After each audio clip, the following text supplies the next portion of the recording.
Alors, quelle représentation du monde se font les Américains qui sont les téléspectateurs de Fox News? Pour le comprendre, Perrine Dutreil, vous avez passé tous les premiers jours de cette année 2005, les premiers jours de janvier, devant Outfox, et nous verrons vos découvertes et nous en débattrons avec nos trois invités du jour. Deux journalistes américains, John Vinokur du International Herald Tribune, Ted Stenger, ancien correspondant du magazine Newsweek à Paris. Face à vous, Divina Fromeigs, sociologue des médias, spécialiste des États-Unis de longue date. Mais nous allons tout de suite commencer par vos découvertes, Perrine, qui sont effectivement de taille en regardant Fox News. Alors, qu'est-ce que c'est que Fox News dans un premier temps? Chaîne câblée créée en 1996 par le magnat de la presse australien Rupert Murdoch, une chaîne d'information continue, mais aussi une chaîne ultra-conservatrice en dépit de son slogan répété à l'infini, Fair and Balanced News, que l'on pourrait traduire par un journalisme juste et impartial. Alors, l'audience de Fox News a connu une forte progression au moment des attentats de septembre 2001 et a même en janvier 2002 dépassé l'audience de CNN, l'autre grande chaîne câblée d'information continue. Alors cette audience pourtant c'est seulement 1,5 million à peine de téléspectateurs chaque soir. Alors ça peut paraître ridicule quand on sait qu'il y a 293 millions d'Américains, mais cette chaîne a quand même une certaine influence sur le paysage médiatique des États-Unis, ce qu'on va voir maintenant. Voilà, alors ça c'était en effet l'indispensable présentation de Fox News pour ceux d'entre vous, ceux de nos téléspectateurs qui nous regardaient le dimanche midi à l'heure habituelle et qui n'avaient pas eu la chance de voir en bonus le film Outfox sur le câble et le satellite jeudi soir. Et maintenant tout de suite, Perrine, vos surprises. Oui, alors ce qui est frappant quand on regarde Fox News pendant 15 jours, c'est que même plus de 3 ans après les attentats du World Trade Center, une grande partie des sujets traités sont toujours reliés au terrorisme. Alors premier exemple avec cette histoire d'un gang de rue composé de jeunes salvadoriens très actifs dans la région de Boston qui, selon Fox News, auraient des liens avec Al-Qaïda. Les tentacules d'Al-Qaïda atteignent les rues de Boston. Un violent gang criminel là-bas est réputé lié au réseau terroriste. Le gang s'appelle MS-13 et est originaire du Salvador. Selon les services de renseignement, des terroristes d'Al-Qaïda ont été vus avec des membres du MS-13 au Salvador. On craint que le gang aide à faire entrer des terroristes aux États-Unis. On va parler de ce lien avec Al-Qaïda. Quelle est la véritable nature de la menace au vu du lien avec Al-Qaïda? Vous avez 30 secondes. Je n'exagère pas. La menace est vraiment réelle. On a de grosses entreprises criminelles qui s'associent. Même si ce n'est pas la version officielle du FBI, des responsables des services de renseignement d'Amérique latine et des agents ici ont fait fuiter l'information selon laquelle le pilote saoudien Aman Choukra a rencontré des membres du MS-13 au Honduras et qu'ils sont en train de faire entrer des membres de leur bande et des terroristes d'Al-Qaïda dans notre pays. Ils franchissent notre frontière en dansant sans que personne ne les inquiète et ils rentrent dans notre pays pour y faire Dieu sait quoi. Michel, je crois que vous avez vraiment mis le doigt sur quelque chose là. Je crois qu'il faudrait trouver un moyen pour que les autorités fassent quelque chose, les maires ou les députés. C'est vraiment pathétique. Il faut qu'on contrôle nos frontières. C'est un truc à rendre fou. Michel, merci pour ce reportage. Terreur sur notre sol avec un sujet inquiétant à Boston où la police redoute qu'un gang de supposés violeurs et cambrioleurs soit lié au réseau terroriste Al-Qaïda. Ils sont bien implantés à Boston, New York et aussi en Virginie. Et nous croyons qu'ils sont très liés à Al-Qaïda. Ils veulent faire entrer des gens comme Aman Choukra qui a été vu en juillet. Du moins, c'est ce que l'on croit dans un cybercafé. Dans quelle mesure doit-on s'inquiéter de tout cela? Il y a de quoi avoir peur quand on apprend que les universités et les prisons sont des zones de recrutement de terroristes. C'est un problème qui couvre depuis tant d'années. Maintenant, on sait que les groupes comme le MS-13 sont liés à Al-Qaïda, parce que tout est une affaire d'argent, de business. Il faut que l'on mette fin à ce business très rapidement. Ok, messieurs, merci beaucoup. Alors effectivement, quand on regarde Fox News avec insistance, il y a de quoi avoir peur, mais cette insistance mise justement sur ces liens de ce gang de rue avec Al-Qaïda, Perrine, elle repose sur quels éléments sérieux, tangibles? Alors sur ce gang, en tout cas, ce qu'on sait, c'est effectivement c'est des gangs assez redoutables et ultra violents, très actifs, en tout cas en Amérique centrale, dans leur pays d'origine, donc au Honduras ou au Salvador. Mais pour ce qui est de leur lien supposé avec Al-Qaïda, ça ne repose apparemment que sur un seul élément tangible, c'est qu'un chef d'Al-Qaïda, donc qui est cité dans le reportage, El Choukri Jouma, aurait été vu l'été dernier en compagnie des membres de ces gangs au Honduras. Mais c'est une information qui n'a pas été confirmée officiellement. Donc, qui n'a pas de source officielle, qui n'a reçu aucune confirmation, c'est du aurait été vu. Alors on va engager le débat tout de suite, mais d'abord encore une autre trace de l'obsession du 11 septembre sur les antennes de Fox News. C'était très récemment à propos de la nomination du nouveau ministre de la Justice. Voilà, Alberto González, nouveau ministre de la Justice très controversé. Il est accusé par les démocrates, notamment Ted Kennedy, d'avoir encouragé après le 11 septembre une définition trop restrictive de la torture en ce qui concerne les interrogatoires des prisonniers de guerre. Alors cette définition, en tout cas, est en retrait de la Convention de Genève et les journalistes de Fox News ne comprennent pas pourquoi cette Convention de Genève doit absolument s'appliquer à des prisonniers qui sont quand même soupçonnés de terrorisme. Comment pouvez-vous prétendre protéger vos troupes quand, dans les faits, ça revient à remettre les détenus en liberté pour qu'ils rejoignent leurs camarades et encore une fois essaient et même réussissent à tuer nos hommes et nos femmes soldats? Je ne vois pas la logique là. J'adorerais avoir Ted Kennedy sur ce plateau. Peut-être qu'il pourra nous expliquer comment lui s'y prendrait pour exiger de ces barbares la révélation d'informations qui protégeraient nos troupes, informations qu'il refuse de révéler. On ne le montre pas assez dans les médias. On ne rappelle pas assez aux gens comment était notre vie avant. Je veux que tout le monde regarde cette vidéo du 11 septembre. Je veux que tout le monde se souvienne des images de ces avions qui ont percuté les tours, ces tours qui s'écroulent, notre Pentagone, nos amis, nos voisins, nos collègues tués. Parce qu'ici, on parle de nos policiers et de nos militaires qui cherchent à obtenir des informations des détenus talibans et d'Al-Qaïda afin d'empêcher de futures attaques. Vous savez, souvent, ces prisonniers ont 3 bons repas par jour, leur religion est respectée. Pas mal de gens vous diraient, mais ces personnes dont le seul but est de tuer des Occidentaux, eh bien, elles ne sont pas si maltraitées que cela. Alors, matraquage du mot Al-Qaïda en permanence, matraquage aussi de ces images d'affolement, de panique dans les rues de New York le 11 septembre. Alors, simplement la question qu'on se pose ici, parce qu'on n'a pas la possibilité de voir régulièrement les médias américains, tous les médias américains, c'est est-ce que Fox est un cas à part ou est-ce que tous les médias américains sont encore aujourd'hui en train de se repasser le film du 11 septembre et est-ce que ce cauchemar colore encore toute l'actualité américaine? Ted Stenger. Il est certain que Fox exagère, mais par contre, c'est une vieille pratique journalistique de prendre un mot, en l'occurrence c'était communiste avant Al-Qaïda, avant la chute du mur de Berlin, eh bien ils ont remplacé le mot communiste avec le mot Al-Qaïda. Et donc on met ce mot-là dans n'importe quel contexte et ça attire le spectateur ou le lecteur. Par exemple en France on utilise le mot inégalité ou santé à 2 vitesses. Il suffit pour un journaliste de mettre ces mots-là dans une dépêche et tout le monde s'intéresse à ça parce que ça répond à une angoisse profonde des Français ou alors des Américains. Enfin, les mots que vous citez sont quand même, me semble-t-il, moins présents dans les journaux télévisés français que ne le sont le mot Al-Qaïda, par exemple, sur Fox News. Mais sur ma question... Bon, j'étais aux États-Unis la semaine dernière et bien sûr, j'ai regardé Fox News. Bien sûr. Mais la question, bien sûr. Pourquoi bien sûr? Non, on a le choix et il y a une grande multiplicité d'offres sur la télévision américaine. La question, Daniel, est un peu pas celle que vous posez. Il y a un tsunami actuellement qui touche tous les médias aux États-Unis. Une sorte de désacralisation des médias traditionnels et une montée des médias neufs dans le genre Fox, tous les blogs, c'est-à-dire les gens sur l'Internet, et une désappréciation des anciens médias genre CBS et même mon journal à moi, le New York Times. Pour ne pas voir Fox hors de son contexte, il faut comprendre que l'offre chez vous, à la maison, aux États-Unis, est 10 fois, 20 fois plus large, en point de vue de chaîne, vous pouvez voir n'importe quoi. Tout le monde ne regarde pas Fox comme on va à la messe ici à 20h pour voir M. Parvodova ou un autre. Et en même temps, il y a également tout ce côté nouvelle média qui a influencé l'élection présidentielle énormément et qui est le vrai arrière-fond de toute discussion d'une chaîne ou une autre, CNN, CBS.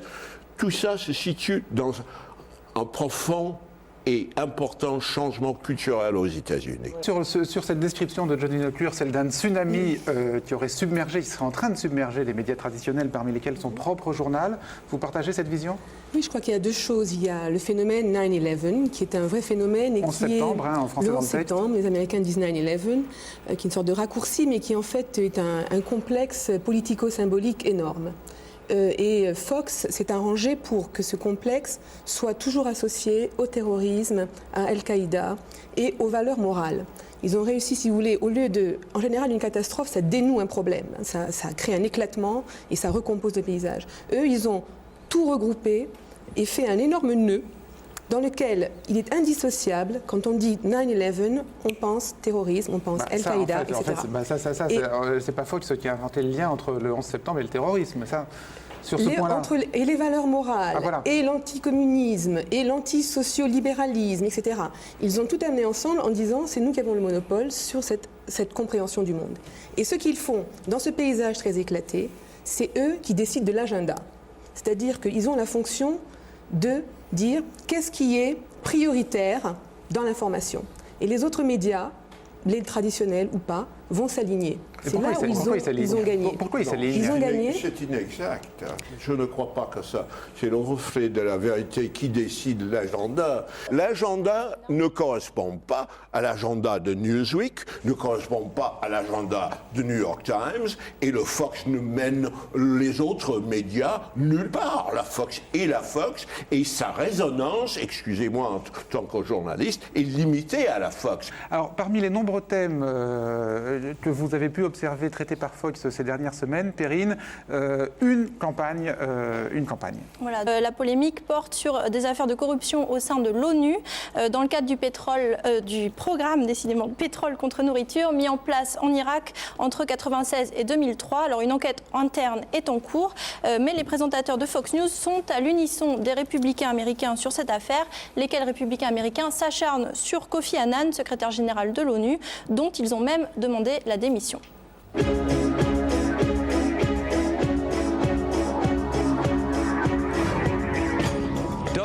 Des dizaines et des dizaines d'audits internes de l'ONU nous dressent un tableau détaillé du scandale pétrole contre nourriture en Irak. Les observateurs disent que ce n'est pas très propre. Écoutez un peu ça. Des salaires versés à des gens qui ne travaillaient même pas pour l'ONU. De l'argent versé pour un travail jamais fourni. Des milliards, peut-être jusqu'à 5 milliards gaspillés. Voilà la conclusion du conseil chargé de l'enquête sur le scandale pétrole contre nourriture. Ce qui semble le plus incroyable, c'est que les audits ne cherchent même pas à comprendre comment Saddam a pu dérober, selon des estimations, 20 milliards de dollars du programme en faisant de la contrebande avec le pétrole. Il est important de relever que les efforts d'aide humanitaire américaine, militaire et privée, n'arrivent pas dans les mains des Nations Unies. L'ONU a un système administratif de type soviétique ici, et c'est le type de conclusion que l'on voit dans les audits. Ils ont besoin de réformer leur organisation. La seule façon d'aimer les Nations Unies, Tony, est de leur dire « Rejoignez le monde moderne, ouvrez vos comptes, mettez un peu d'ordre dans tout ça et agissez en honnête homme ». De Ralph Iacono, un internaute de Caroline du Sud. Bill, vous avez tout à fait raison sur Kofi Annan. Chaque dirigeant est responsable des résultats de l'organisation qu'il dirige. Quand les résultats sont mauvais, le dirigeant doit partir. Votre idée que Bill Clinton prenne les manettes des Nations Unies est excellente. Maintenant, mon ami Mike Brennan de Géorgie. Bill Clinton pour remplacer Annan? Alors ça va certainement nous débarrasser de la corruption. Et on pourrait lui donner Mark Rich comme adjoint. Est-ce que je ne lis pas un peu de sarcasme envers Mark? Alors je précise juste que Mark Rich, c'est un milliardaire américain qui avait été poursuivi par le fisc jusqu'en Suisse. Sa femme avait financé la campagne de Clinton, le même Clinton qui a gracié Mark Rich juste avant de quitter la Maison-Blanche. Alors Ted Stenger, vous qui êtes un peu à cheval sur la France et l'Amérique et qui observez avec autant d'amusement les mœurs des Français et celles des Américains, qu'est-ce qui vous frappe le plus? C'est la campagne de Fox News contre Kofi Annan, qui est apparemment très forte, ou c'est la discrétion des médias français sur ce scandale? Parce que c'est vrai que dans les médias français, bon, quelques sujets épars, mais pas grand-chose. Mais il y a les deux. Tout d'abord, il faut dire que le grand crime de Fox News, c'est qu'ils ont soutenu George Bush. Et s'ils avaient soutenu, par exemple, John Kerry, cette émission n'aurait pas lieu aujourd'hui, je pense. Et donc, les Français... Allez savoir. Ouais, bon, les Français ne supportaient pas George Bush, et donc tous ceux qui le soutiennent sont un peu suspects. Mais il est vrai aussi, comme moi je mais trouve... alors, quel est le crime de Kofi Annan aux yeux de Fox News, il est vrai qu'il faut lire les deux médias. Hein. Il faut regarder les deux médias, parce qu'il ne suffit pas d'être tout à fait américain ni tout à fait français pour avoir une bonne vision du monde. Parce que tout le monde est obsédé par ses obsessions. Hein. Et les Français ne prêtent pas très attention. Les Français font très attention, sont très fidèles, très loyaux à l'ONU, mais sans regarder de près. Hein.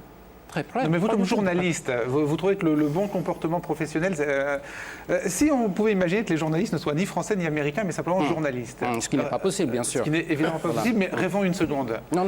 Quelle serait la bonne Daniel Schneiderman, il faudrait qu'il y ait une chaîne de télévision qui soit au bon milieu de l'Atlantique. Hein. Voilà une idée. Sans les préjugés des uns et des autres. Et alors, mais ce n'est pas possible. Cette chaîne-là, comment elle traiterait l'affaire de l'ONU ?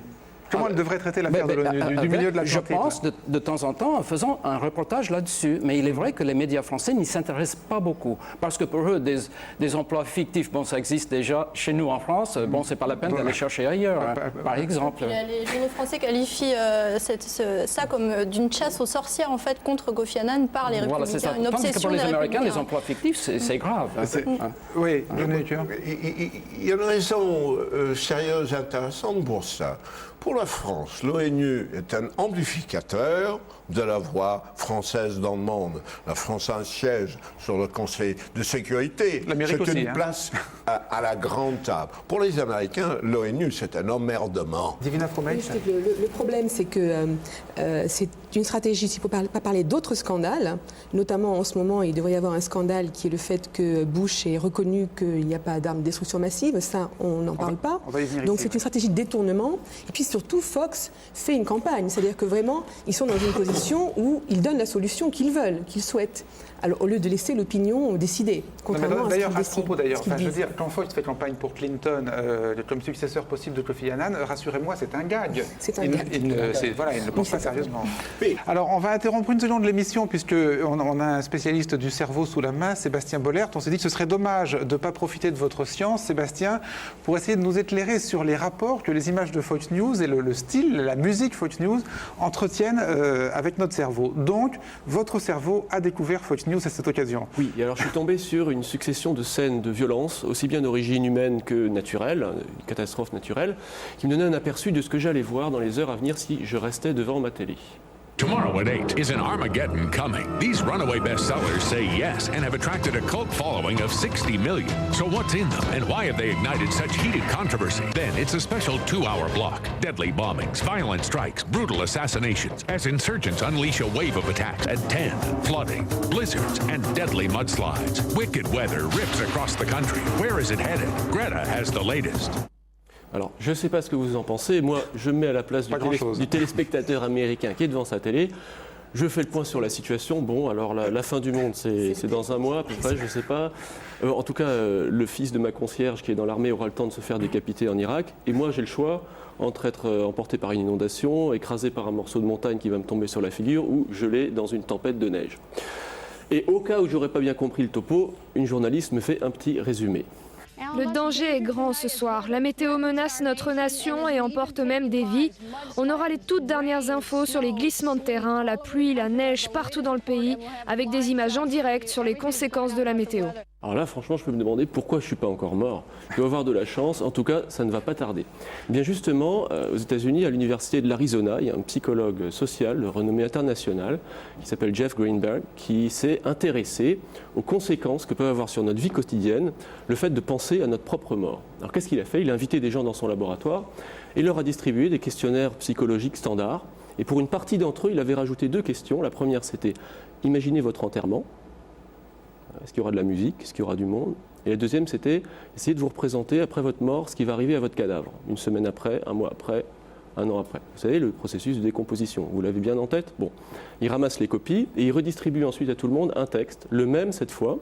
Il demande aux gens de lire le texte et d'indiquer ensuite à quel point ils sont d'accord avec ce texte sur une échelle de 1 à 5. Alors le texte, je vous le lis. Il est essentiel que nos concitoyens soient unis derrière le président Bush, dans ses efforts pour mettre notre nation à l'abri des dangers du terrorisme. Je loue la sagesse de notre président qui a compris le besoin de mettre à bas le régime de Saddam Hussein. Sa politique de sécurité nationale est pour moi source d'un grand réconfort. Et ceux qui le critiquent sont des citoyens qui manquent de patriotisme. Dieu le bénisse et Dieu bénisse l'Amérique. Qu'est-ce qu'il a constaté? Eh bien que les gens qui avaient reçu le questionnaire standard donnaient une note 2 sur 5, c'est-à-dire qu'ils n'approuvaient pas la déclaration. Et ceux qui avaient au contraire pensé à leur mort donnaient une note de 4 sur 5, c'est-à-dire qu'ils approuvaient largement la déclaration. Donc la pensée de mort avait complètement modifié l'approbation du texte de Bush. Alors comment ça se passe? Eh bien, la pensée de la mort, ça crée une angoisse. Et cette angoisse, il y a un moyen de la dissiper, c'est d'adhérer à des messages à forte connotation patriotique, morale et religieuse. Et ce qui est important aussi, c'est qu'on a constaté que ça marchait auprès de personnes de tendance républicaine, mais aussi auprès de personnes démocrates qui changeaient d'avis. Donc faire peur pour faire voter Bush, vous nous trouvez ultra simplificateur ou c'est un peu ça la recette Fox News quand même? Et chaque chaîne, même en France, une sorte de bande-annonce, c'est un attrape-nigo. Aux États-Unis, il y a une chaîne nationale, The Weather Channel, hein? Chaîne météo. Leur bande-annonce, c'est uniquement la catastrophe, hein? Des avalanches, les tempêtes, des gens qui s'attachent, hein? Des inondations, des gens qui s'attachent à un bout de bois dans un flot. Hein? Oui, mais à la différence de Fox News, cette violence-là n'est pas mélangée à la violence humaine, aux attentats, au terrorisme.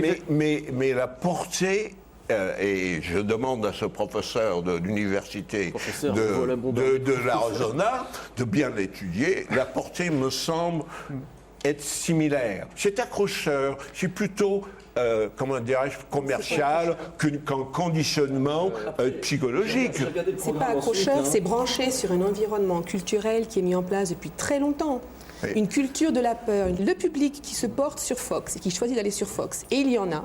C'est un public qui se trouve conforté dans ses croyances quand il voit ces images. Il croit au grand méchant monde. Et le méchant monde est à l'intérieur et est à l'extérieur. Vous ridiculisez un grand pays. Non, je ne ridiculise pas du tout un grand pays. Oui. C'est aussi un grand pays, effectivement. Vous ridiculisez là un grand pays. L'Américain... Elle n'a pas tort. Parce que Fox est une chaîne qui ressemble à ce public et l'Amérique profonde. Non. Fox ridiculise un grand pays. Je crois sincèrement... Ce n'est pas moi. John Vinocourt, ensuite... Alors, le messager et le message. Pas tout le monde en même temps. John Vinocourt, ensuite Ted Sanger. Ce que je ressens, c'est que là, il y a une tentative, madame, de ridiculiser, de diaboliser un grand pays, mais je dirais que les Américains sont immunisés totalement. D'accord, selon vous, immunisés sur la ridiculisation. Aussi, moi, je crois que ce public américain qui est un peu ignorant, ne connaît pas le reste du monde, a peur du reste du monde d'ailleurs, eh bien, cette Amérique, elle existe. Elle a donné un deuxième mandat à George Bush. Eh bien, elle a des droits. Elle a droit à une chaîne aussi bête qu'elle. Et voilà, elle a cette chaîne-là. Mais il y a le choix, c'est vrai. Très bien. Alors, on va progresser dans le débat, puisque Fox News, Perrine, ce ne sont pas seulement des thèmes, évidemment, des thèmes d'actualité, ce sont aussi des présentateurs et des visages. Et vous avez vos deux préférés. Voilà, un duo qui anime une émission quotidienne, ça s'appelle Hannity & Colmes, c'est en prime time. Et c'est la fierté de la chaîne, puisque ces deux présentateurs sont un républicain et un démocrate. Alors là, c'est Sean Hannity, c'est le républicain, alors plutôt télégénique, souvent rentre dedans avec ses invités. Et là, c'est Alan Colmes, donc c'est le démocrate qui se dit lui-même plutôt modéré et qui est beaucoup moins télégénique et charismatique que son collègue et surtout beaucoup plus discret. Alors, il en résulte un show plutôt déséquilibré, dont voici un exemple. Ce jour-là, Hannity et Colmes recevaient un professeur d'université qui avait le malheur de souhaiter la défaite des Américains en Irak. Today we're going to give you the very latest, and later a college professor, he's actually saying that we're losing the war in Iraq, and he says that's a good thing. I don't know if I'll be able to contain myself. Straight ahead. Mr. Jensen, I read this piece of yours, and, you know, I just have a hard time understanding how you get a job teaching and how any intelligent person could want the defeat of the United States in Iraq. Try and explain that. The point of the piece was that the reasons we were told by the Bush administration we were going into Iraq have been proven now to be false. The weapons of mass destruction, the terrorist ties, we know those were lies from the beginning. The democracy argument is also being proved to be a lie. If the United States was really concerned about democracy in Iraq, of course, it would have gone forward in a way to create the conditions under which real elections could have gone forward. It would have withdrawn. It would have allowed an international force to come in. Everything the Bush administration has told us, and I must say the Democrats have played along with this for the most part. But you voted for John Kerry, I'm sure. Actually, I didn't, but that's neither here nor there. Did you vote for John Kerry? Never mind. Yeah, no, really. The problem I have with people like you. First of all, you're in a position to influence children, and you are so far out of the mainstream and so factually inaccurate. There's not enough time on a 1-hour program to prove you as wrong as you are. But that's number one. Number two is what you can't get through your thick pacifist head is that the violence existed beforehand. The mass graves were being filled before we arrived. 25 million people for the first time have a chance at freedom. Rape rooms were closed, torture chambers ended there, and that doesn't affect you because you have a blind ideology. I agree with you on many levels, but here's my concern. When you say you hope we lose the war, people hear that and interpret it as meaning soldiers are going to die, Americans are going to die. We lose the war, that means Americans die. I didn't support this war any more than you did. But once we're there, we have to hope for the safety and well-being of the Americans who are fighting that war, do we not? See, I believe in moral principles, not in simple blind obedience to leadership or political ideology. I think moral principles Professor, matter. If you had your way, those mass graves would still be being filled. Some level of morality you have. That's unbelievable. And the fact that you indoctrinate students is and you should have had that criticism of the first Bush administration. Parents, don't send your kids into his classroom. That's my warning for the night. Voilà, on pourrait se dire c'est que lui, mais ce n'est pas que lui, David Abiker, puisque dans le film Outvoice, film que nos téléspectateurs du câble et du satellite ont vu avant ce débat, vous avez relevé un cas similaire.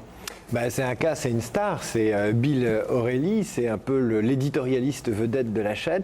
Et moi, je veux dire, j'ai été complètement fasciné, même si évidemment je suis en même temps assez choqué, fasciné par ce type qui est un journaliste, un éditorialiste, et qui s'est fait une spécialité, ou en tout cas dans les extraits qui sont dans le documentaire, c'est d'interrompre ses invités et de leur dire de se taire. Et de la part d'un journaliste, moi, ça m'a fasciné, morceau de montage. Asking a student to stay in the closet in order to go to school is a lot like asking an African-American student. Want to know what I was doing? Shut up. Please don't tell me to shut up. As respect, why did you have to tell him you were an atheist if you didn't have any trouble reading the oath? Why didn't you just shut up? What Jimmy Carter should do is privately give Mr. Bush his opinion and shut up publicly. That would be best for the country. And it is our duty as loyal Americans to shut up once the fighting begins. Once the war against Saddam begins, we expect every American to support our military, and if they can't do that, to shut up. Voilà, c'est un peu comme si Daniel, à chaque fois que vous preniez la parole, vous dites taisez-vous, terminez. Alors, il y a quelque chose de dingue dans ces images. C'est un journaliste, et un journaliste qui demande aux autres de se taire. C'est le contraire d'un journaliste. Et puis, il m'a semblé que, je pense que ce type d'attitude plaît aux téléspectateurs. Et pas uniquement les téléspectateurs de Fox News. C'est-à-dire que quand on est derrière son écran de télévision et qu'on voit un journaliste dire à des invités qui ne partagent pas peut-être vos opinions, taisez-vous, il fait votre boulot quelque part. Et il donne libre cours à une pulsion que vous avez, c'est de dire à celui qui est derrière l'écran, ferme-la, ce que tu dis m'énerve. Et là, Aurélie, il a un peu cette fonction-là, c'est qu'il le dit à la place du téléspectateur qui pourrait être agacé. John Vinocure, sur ces images extrêmement violentes, il faut bien... Je voulais dire, je désapprouve totalement, j'ai un mépris totalement pour cette attitude et pour la brutalité et en particulier, en particulier du premier qui tapait sur la tête du gars qui disait qu'il espérait que les États-Unis perdent en Irak. C'est une attitude extrêmement minoritaire aux États-Unis. Mais néanmoins, je respecte son opinion. Mais la correction, si la Fox continue dans ce genre d'attaque sur un gars qui a une opinion comme ça, je crois que le bon sens américain, les gens vont quitter la Fox. Mais c'est un mini-phénomène. Alors, vous pensez que ça ne marchera pas? Je ne suis pas tout à fait d'accord avec ça, parce que je pense qu'il y a erreur dans la vision française de quelqu'un comme Bill O'Reilly en disant que c'est un journaliste. Non, il a raison. D'ailleurs, Fox, la chaîne Fox, est finalement un spectacle à base d'actualité. Mais c'est premièrement un spectacle. Sauf qu'elle se déguise en chaîne de l'information, mais c'est effectivement pour moi une chaîne de propagande. Et la propagande, c'est un parasite de l'information. Elle a le look de l'information, elle a la couleur, mais ça n'est pas de l'information. Quand vous parlez de la propagande, l'association de ce mot avec les nazis, les soviétiques, etc., est tellement vilaine, est tellement hors de propos, est tellement exagérée que je ne peux pas l'accepter. Je rebondis juste sur le mot propagande parce que je suis allé un petit peu surfer sur Internet. J'ai été sur le site de Bill O'Reilly. Alors c'est son site à lui qui n'engage pas la chaîne, mais le site de Bill O'Reilly est assez amusant. Vous pouvez évidemment devenir fan, vous pouvez vous acheter des casquettes et vous pouvez aussi accéder, des casquettes Bill O'Reilly, et vous pouvez aussi accéder à la production littéraire de Bill O'Reilly qui est assez intéressante. Notamment, il a écrit un bouquin pour les enfants qui s'appelle Guide de survie pour les jeunes Américains. Et donc là, ce mot de survie, c'est le développement de cette espèce de paranoïa. Et si vous êtes paranoïaque, rassurez-vous en regardant Fox News. Et puis la pépite de ce site, puisqu'on parle de propagande, c'est que si vous cliquez sur un petit drapeau français, vous pouvez vous acheter un sticker Boycott France, Spin Stops Here. Le mensonge doit s'arrêter ici. Alors, ça coûte combien? Alors ça coûte, si vous en achetez qu'un seul, c'est 1,25 $. Si vous en achetez 100, c'est 125 $. Il est très mauvais en marketing.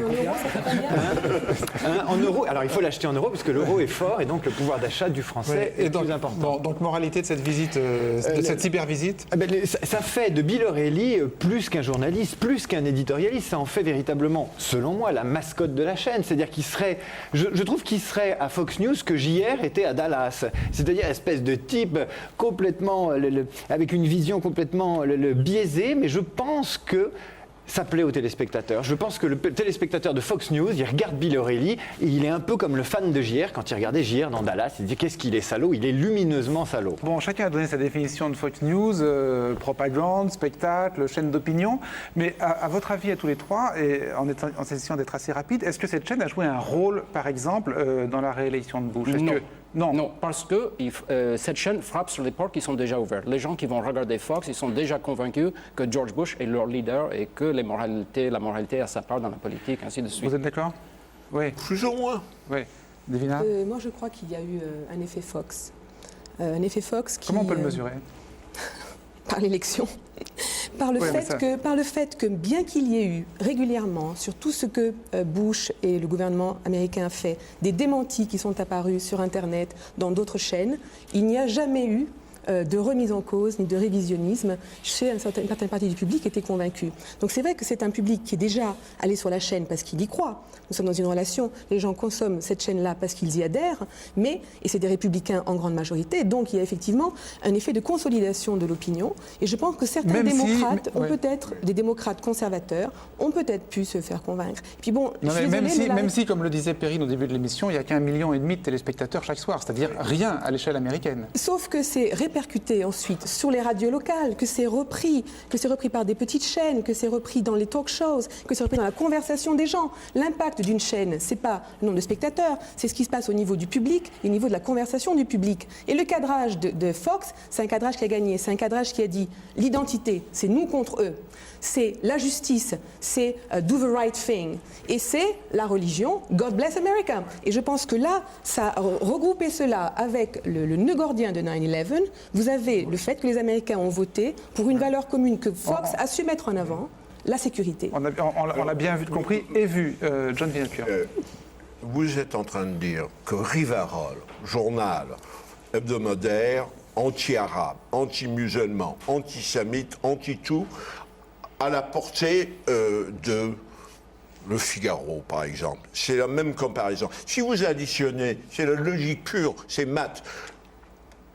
Les minutes, les parts d'audience des chaînes qui étaient plus ou moins pour Kerry, ou de toute manière, pas de tout derrière Bush, vous avez ça.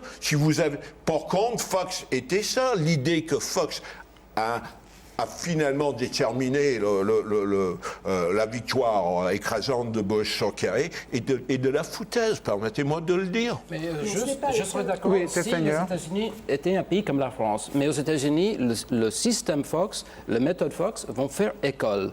Et je crois que les autres chaînes vont bientôt être amenées à copier Fox. En France, ce ne serait pas un danger. Aux États-Unis, si. Très bien. Alors attendez, juste pour qu'on progresse un peu dans la vision des images, une des questions qu'on s'est posées posé évidemment en regardant Fox, c'était de savoir, Perrine, comment a été traitée l'armée américaine. Un extrait. Alors la réponse, c'est que c'est pas avec beaucoup de distance ni de critique, même quand l'armée américaine a bombardé par erreur une maison d'Irakiens innocents à Mossoul. Une nouvelle de dernière minute de l'armée américaine qui nous dit qu'un de ses F-16 a lâché par erreur une bombe de 250 kg sur une maison dans les environs de Mossoul en Irak. Nous y rejoignons le général Carter Ham, commandant des forces spéciales. Général Ham, tout d'abord, qu'est-ce qui s'est passé? Racontez-nous très vite cette frappe manquée. On ne sait pas exactement ce qui s'est passé. On a ouvert une enquête pour déterminer les raisons de cette erreur. Nous nous excusons pour les gens qui ont été tués et blessés. On a parlé avec les responsables du village pour expliquer ce qui s'était passé. Et je vois dans votre communiqué, vous l'avez d'ailleurs envoyé très vite, je cite « L'armée regrette profondément la perte de vie potentiellement innocente dans cette affaire ». C'est vraiment terrible tout ça. On vient de parler avec le colonel Hunt, mais ce sont des choses qui arrivent en temps de guerre, n'est-ce pas ? Malheureusement, ça arrive parfois, mais ce n'est pas pour autant acceptable. Nous regrettons que des personnes qui n'étaient pas combattantes aient été blessées ou tuées. Nous transmettons nos condoléances les plus sincères à leurs familles. Général Ham, merci pour votre participation. Continuez de faire du bon travail là-bas. Continuez de faire du bon travail, c'est des choses qui arrivent. Bon, je veux dire, la victime, c'est lui, on a l'impression, dans cette interview. Votre réaction? Mais encore une fois, ce n'est pas du journalisme, c'est du spectacle, tout simplement. C'est fait pour rassurer un public qui adore son armée. On critique l'armée aux États-Unis comme on critique la Sécu ici. On critique un petit peu, mais attention, pas trop, parce que c'est tout de même sacré. Les médias français, ils critiquent jamais l'armée française. C'est vrai, et on l'avait bien dit ici, d'ailleurs, à propos de la Côte d'Ivoire. Pour bien situer Fox, je pense à ces derniers jours en France. Il y avait le lancement de l'Airbus gros porteur hier, qui n'a jamais volé, qui est sur le marché depuis 6 ans, dont on connaît beaucoup. Et en même temps, il y avait les grèves nationales.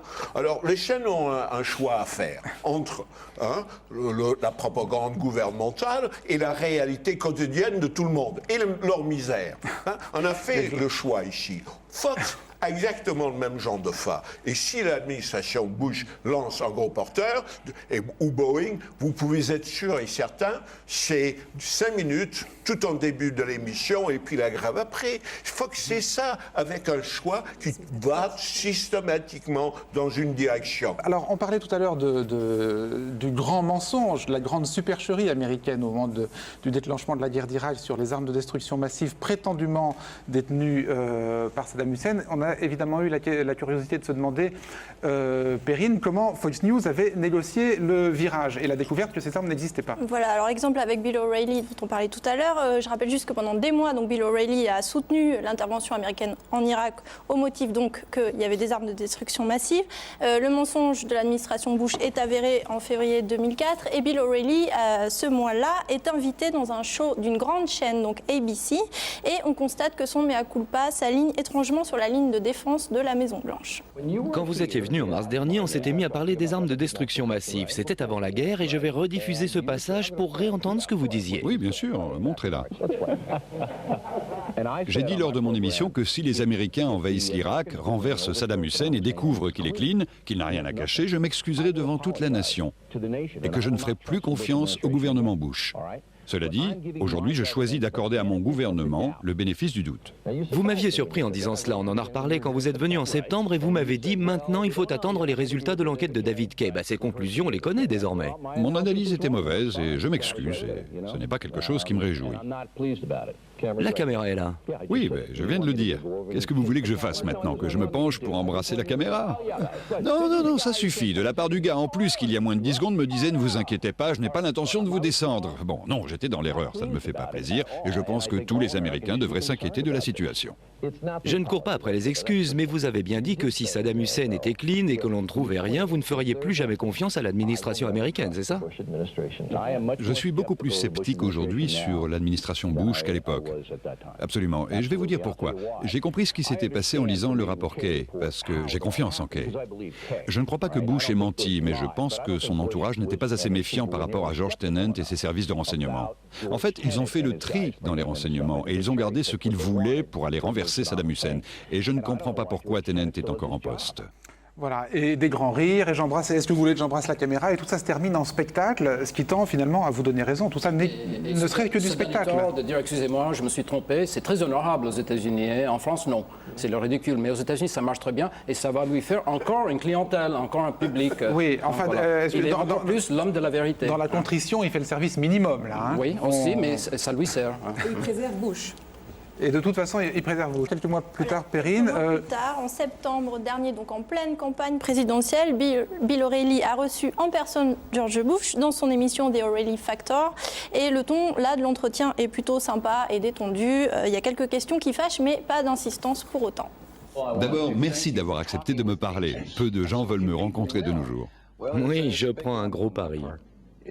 Mais non, pas vraiment. On s'est déjà parlé il y a 4 ans et demi. Oui, moi j'apprécie votre façon d'interviewer les gens. Et je suis heureux de participer à l'émission. Et puis comme on dit au Texas, c'est juste une visite. Oui, on va converser ensemble. J'ai 15 questions pour vous. Si elles sont stupides, dites-le moi parce que ça plaira à nos téléspectateurs. Donc vous me le dites si c'est stupide. La première question concerne un sondage d'opinion réalisé par la coalition en Irak, sondage conduit au printemps dernier. Selon ce sondage, seulement 5% des Irakiens nous considèrent comme des libérateurs. Êtes-vous surpris de voir qu'ils n'apprécient pas davantage les sacrifices que font les Américains pour eux ? Je pense qu'ils commencent à apprécier ces sacrifices parce que le pays est en train de s'améliorer. Qu'est devenu l'arsenal chimique de Saddam? Est-ce que vous le savez? Non, je ne sais pas. On pensait qu'il avait des stocks. On sait qu'il avait la capacité de fabriquer des armes et qu'il aurait pu transmettre cette capacité à des terroristes. Et après le 11 septembre, on ne pouvait pas se permettre de prendre de tels risques. Je comprends cela. Mais à ce jour, vous ne savez pas ce que ces armes chimiques sont devenues. Saddam n'a rien révélé? Pas encore, non. Il ne nous a pas dit grand-chose. Non, il n'a rien à y gagner. Il va comparaître au tribunal. Les Irakiens vont mettre la pression. Mais pourquoi dirait-il la vérité? Voilà, en tout cas, il ne dit pas taisez-vous à Bush. Hein. Le taisez-vous, et le spectacle s'arrête là où les grandes questions commencent. Une réflexion sur cette interview quand même pour le moins prudente et loin de la tradition habituellement prêtée aux journalistes américains, la tradition flatteuse de pugnacité. Je me rappelle quand Philippe Séguin interviewait Mitterrand. Ah mais il parle toujours de la France. Non mais attendez, venez un peu sur les images américaines, John. Moi je ne trouvais pas autant que vous prudent. La question était une bonne. Hein? Franchement, sa façon de se tenir était autre. Sa façon de se tenir était autre que par rapport à quelqu'un de moins puissant. Mais la question était bonne. John Winokur, imaginons, rêvons. Vous avez le président des États-Unis en face de vous. Vous l'interrogez de cette manière-là? Vous ne le poussez pas un peu plus? Je ne suis pas d'abord pas accompagné par la caméra. C'est une autre situation. Bill Riley est homme de télévision, il doit penser à sa manière de poser la question. Moi, je dis, le contenu de la question est bonne. La façon de répondre, la façon de poser la question est autre. Et quand je pense à quelqu'un qui est comme ça, devant le pouvoir, je pense à Philippe Séguin ou d'autres intervieweurs de la présidente de la République française. Philippe Séguin n'était pas journaliste. Ted Stenger Je ne suis pas tout à fait d'accord. Je crois qu'on est tombé bien bas, le journalisme aux États-Unis. La BBC, par exemple, aurait fait une interview avec Tony Blair avec un minimum de respect, enfin, un minimum de respect, d'accord, mais sans trop. On aurait harcelé Tony Blair sur caméra.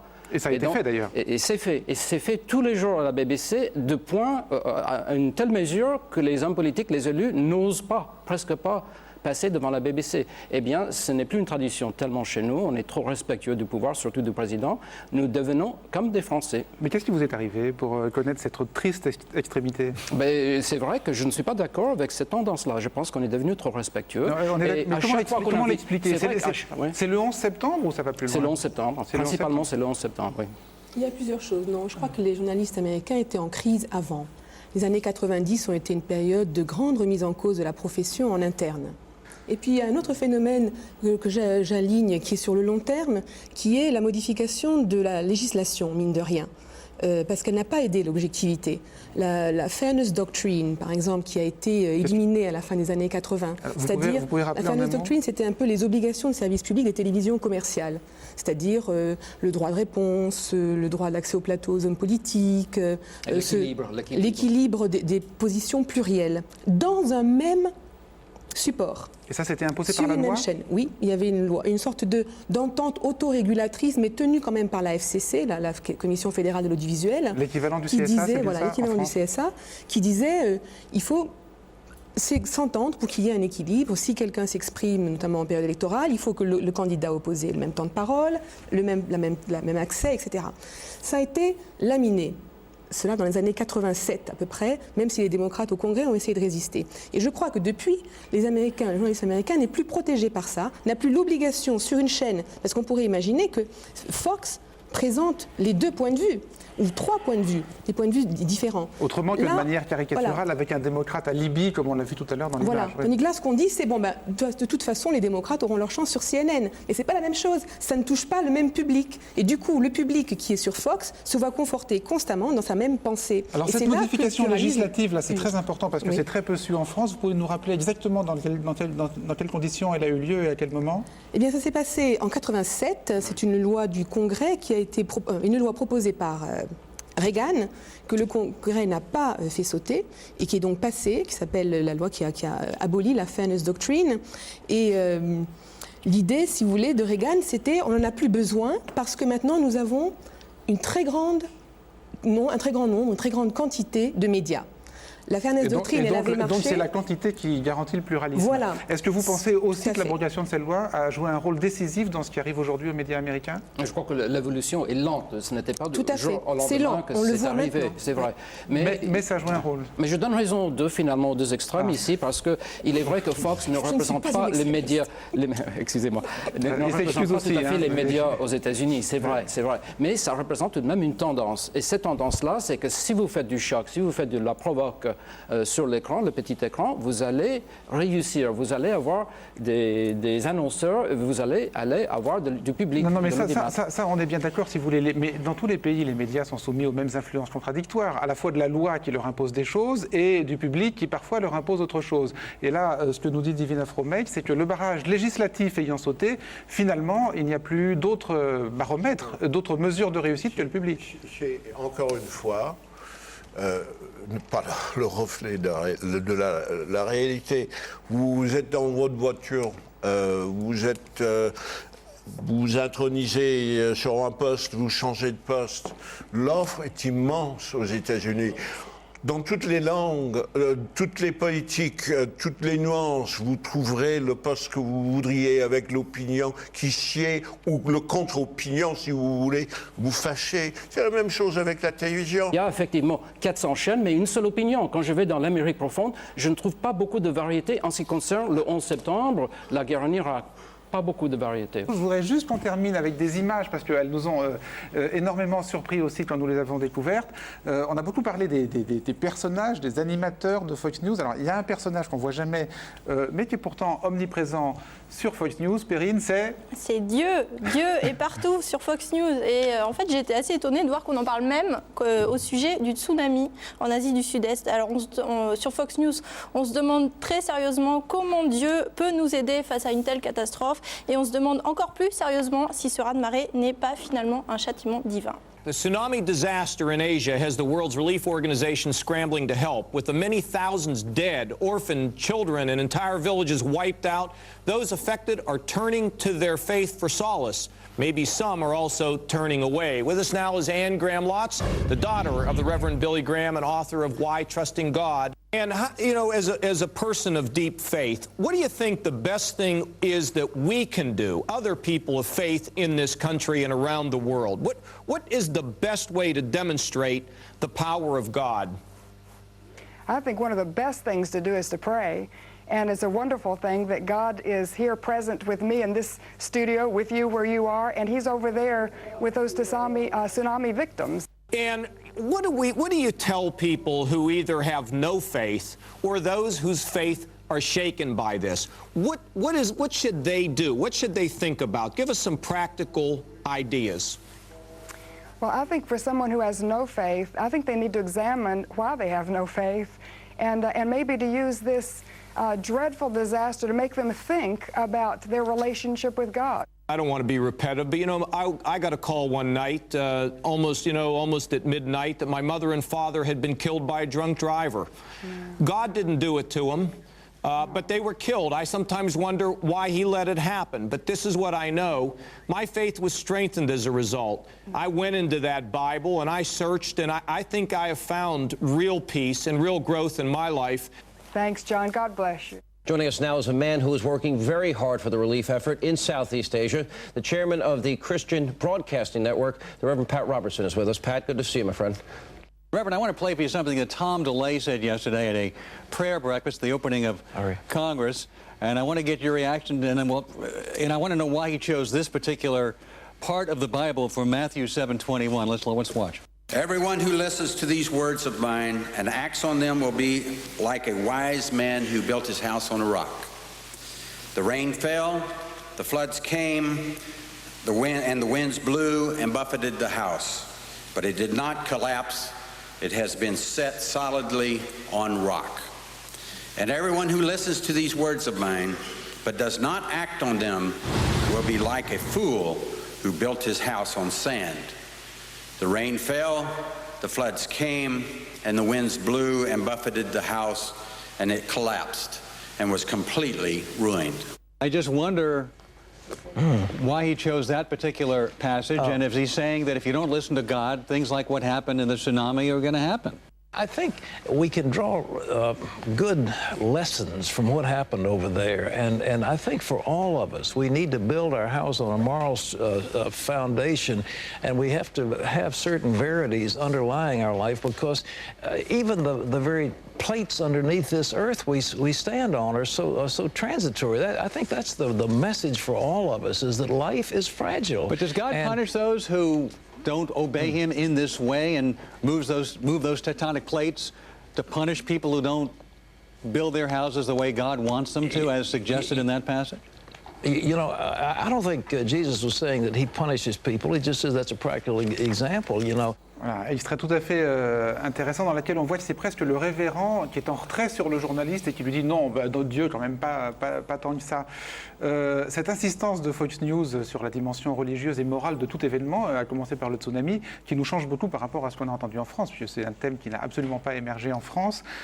C'est seulement Fox News ou c'est toute la société et toute la classe politique américaine? C'est toute une partie de la société. N'oublions pas que lorsque le sida a commencé à être connu comme dévastateur, comme grande maladie, une bonne partie du public américain pensait que c'était une punition pour les homosexuels. Et donc il fallait se conduire de façon morale pour ne pas être frappé de la main de Dieu. Merci à tous trois d'avoir participé à ce débat. Merci à vous de nous avoir suivis. Arrêt sur image revient dimanche prochain aux alentours de 12h38. Au revoir à tous.